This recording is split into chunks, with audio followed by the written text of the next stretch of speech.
Okay guys, this is Mohammed. I want to talk to you guys about my practicum, which was to implement a mentorship program here at Arizona State University.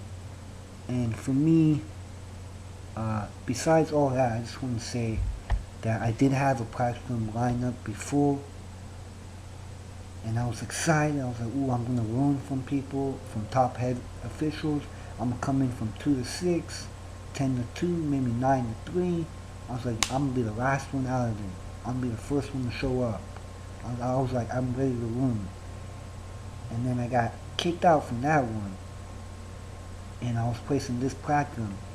And for me, the professor was, almost from my understanding, was like, this is the last item on the agenda. And people don't really focus on that last, let's say those five, list of five. People don't usually focus on that fifth item on the agenda as opposed to that number one item on the, like they got done. So what I took away was I just have to get through this practicum because the sole base of the practicum is just emailing closures. And what's crazy about emails is you may not get one back. You may not get an email back. Rather, as opposed to face-to-face interaction, that person will tell you if they can't meet up with you on that specific day or time, they allocated for you. So emails was just not cutting it for me. I emailed between 15 to 17 schools, and maybe 3 schools emailed me back, maybe 4 at most. And I was emailing the right people. I believe I was emailing the right people to see if they had a mentorship program in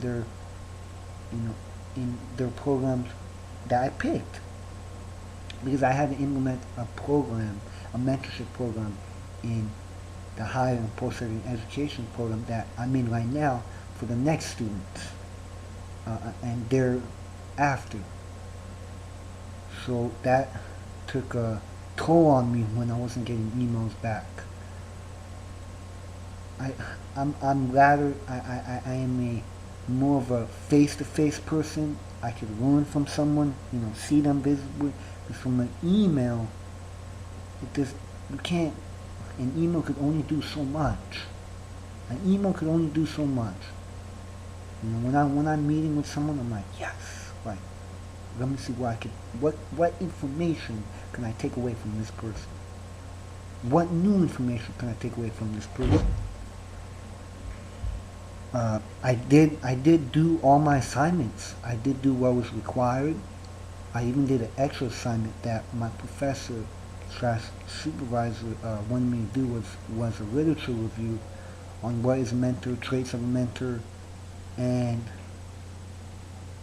it was not my best assignment, due to the fact that I didn't have a writing center at home. Usually when I'm in Arizona, I'm always there. I'm always trying to improve my writing. I just want my writing to be at a good, structure, good basic structure. When I do finish this program, I'm like, I improved my writing. It's well written.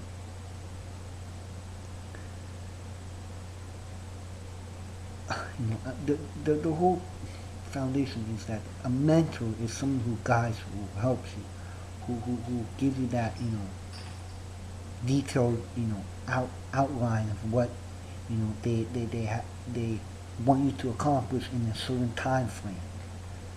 So in this practicum, for the practicum, I wrote down my reflection paper. It's tough to have a mentorship program when there are students from whom I have observed are currently working 40 to 60 hours a week. And most people who are in master's programs are working full time. So the question I ask people, I ask myself is, time. When do people have time to meet? if an individual is working 40, 60 hours a week and may have to put in overtime. So that was a question I posed to myself. Another point is, as the months went by from the practicum, I was just hoping it would get better. I would learn something. I would take away something. One thing I did take away was I reflected on my mistakes I did in the past, and I realized like maybe the best solution I could do is just be quiet. Don't talk. Just sit there and listen. Silence is golden. Silence is golden, right? Just being a good listener, which I am, but now I just have to take it up a notch and really just don't even talk sometimes. Just get through this program. Just finish what I started. That's the end goal in mind, to finish what I started and just be happy. I do have a master's program. I do have a master's degree. Let me rephrase that. Let's see, for my paper,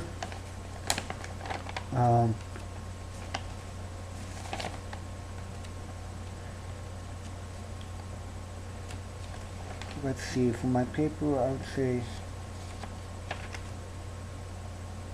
meeting with the person is knowledge. You want to have knowledge to take away from that person. You want them to share knowledge from you. This practicum, I'm gonna be honest with you guys, was a disappointment for me. It wasn't a pleasant experience, nor was it pleasing. I wasn't fulfilled, and I just watched a couple videos, and they did a PowerPoint, which for me, PowerPoints would not cut it, because there would probably maybe one slide.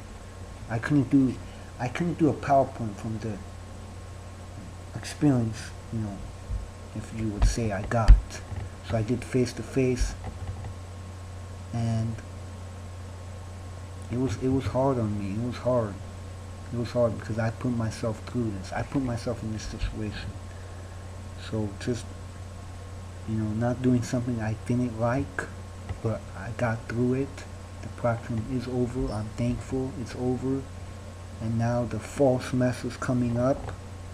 So I just have to be ready for that. Just be really prepared for the fall semester and just finish what I started, like I said before. And that's all I want to do, finish what I started. So while the practicum was a disappointment, and it's hard to say what I got out of it, but from an inside standpoint, from a professional, I would say maybe the word they use, professional identity, is just be, sit back, listen, be quiet, think about the mistakes I made, reflect on them, and try to redeem myself. So that's all I have for you guys, and I can't wait for the fall semester, and I can't wait to graduate.